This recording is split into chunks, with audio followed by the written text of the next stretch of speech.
Guys, let me know if this ever happened to you. You're going through the PlayStation and notice a software update is ready, and you read under it improves bugs and improves system software and hardware, but it doesn't actually tell you what it's specifically fixing and updating. Now, I'm here to talk about that with you guys today. So without further ado, let's hop right into it.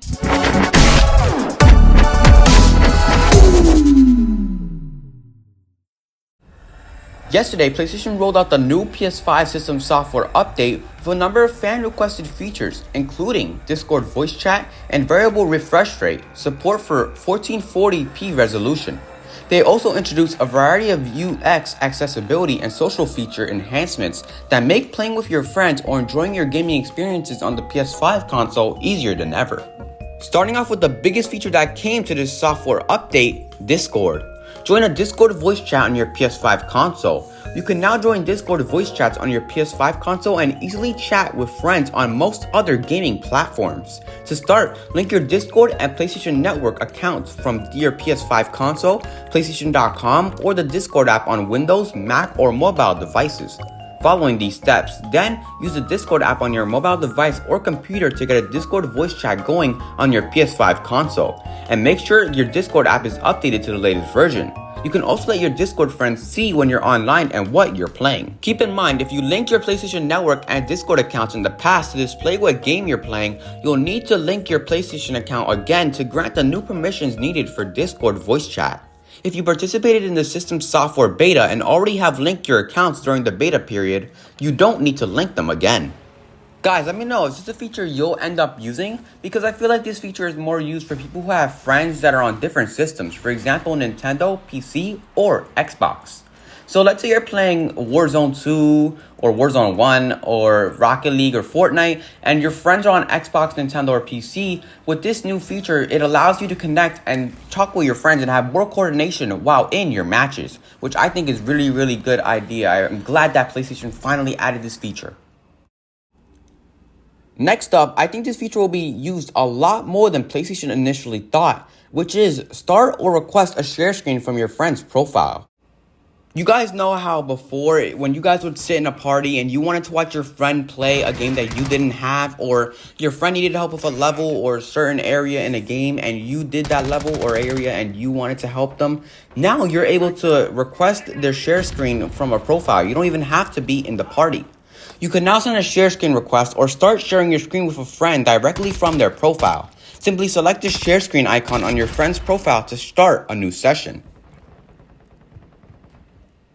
Guys, let me know down below, is this a feature you'll be using? Because I had a lot of friends back in the days where they would want to share their screen because their other friends didn't have the game that they were playing and wanted to experience it for themselves and play the game thanks to SharePlay.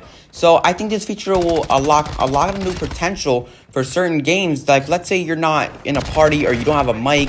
So now you have the opportunity to SharePlay or share screen and you don't even have to be in the party, which I think is extremely convenient for most people. Now, here's a feature that will be a little more under the radar, like it won't be as big as Discord, but I think that people will end up using it as time goes by and more people find out about it. It's new join game icon in party chats. On the voice chat card, a joinable icon will be displayed for party members playing a game you can join. You can join their game directly by selecting the player and then selecting join game from the menu. I think this is extremely good for people who don't like to invite and the invites bug out and it won't let you join the game and you're like, oh, this is so frustrating. Now it just lets you join the game, which I think is extremely convenient. Another feature that has been added is now there's a new friends who play tile. In Game Hubs, you can now see which of your friends have the game who is currently online and who is currently playing the game. By selecting the tile, you can see what your friends are doing now, and you can also access your friends' profiles where you'll be given more interaction options. I think this is extremely convenient because when you first meet someone, you guys want to know what games you play so you guys can know what options you guys have when it comes to playing and sharing experiences with each other. So now you don't have to scrolling through the profile picture. You could just go to your games and see if they have that game or not. Next up, here's a feature that I know all streamers and YouTubers are going to be eternally grateful for, and I know I'm going to be grateful for it. Thank God for this feature. Manually upload game captures to PlayStation app. You can now manually select and upload individual screenshots or game clips to PS app from your PlayStation 5 console, then easily share them on social media or with your friends. This feature complements the auto-upload functionality that currently exists on the PlayStation app. Now, I think this feature is really good. The only thing I would have built on or asked for in the next update is that you could upload gameplay to the PlayStation app that's longer than 3 minutes, because it's extremely inconvenient for gameplay. Let's say you get a good clip, but it's longer than 3 minutes. Now you're gonna have to cut and tweak some parts of it so that it's under 3 minutes, which I don't like doing, but I wish that they would make it more convenient that way, so it gives streamers and YouTubers a better opportunity to put the clips that they know people will love.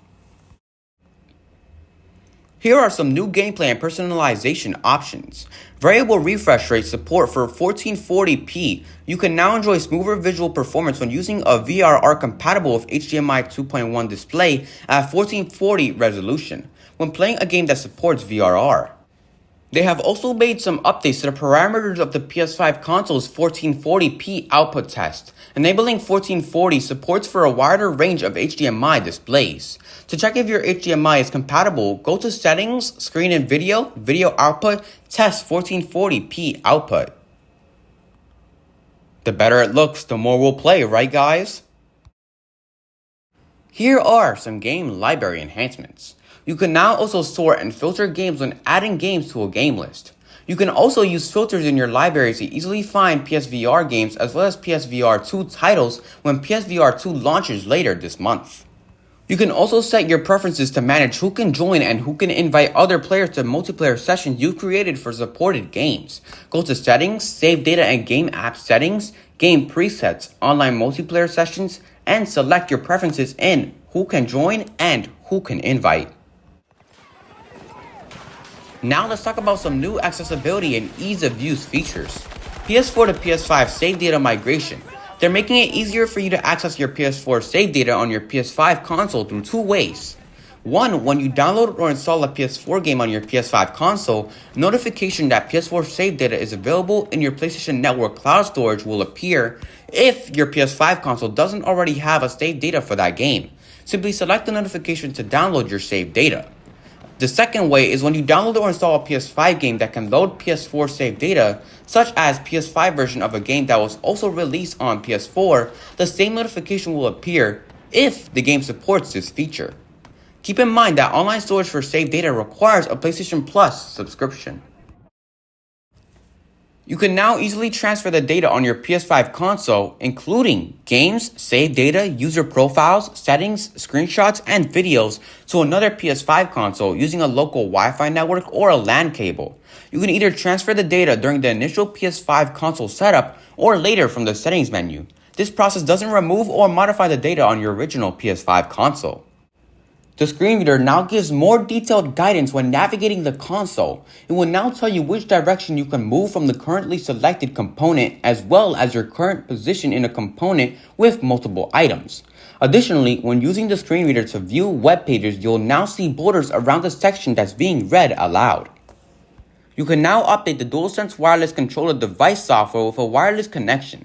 If you have trouble updating the device software wirelessly, connect your controller to your PS5 console using that USB cable to update it. You'll be able to update wirelessly for the next update. Now we'll be talking about voice command. Voice command now supports using your voice to save video clips of your gameplay. Say, "Hey PlayStation, capture that" to save a video clip of your recent gameplay. The default duration save is based on your settings. You can also save a specific duration of your gameplay from 15 seconds to 60 minutes. For example, to save 5 minutes, say, "Hey PlayStation, capture that last 5 minutes." Say, "Hey PlayStation, start recording" to manually start a new gameplay recording.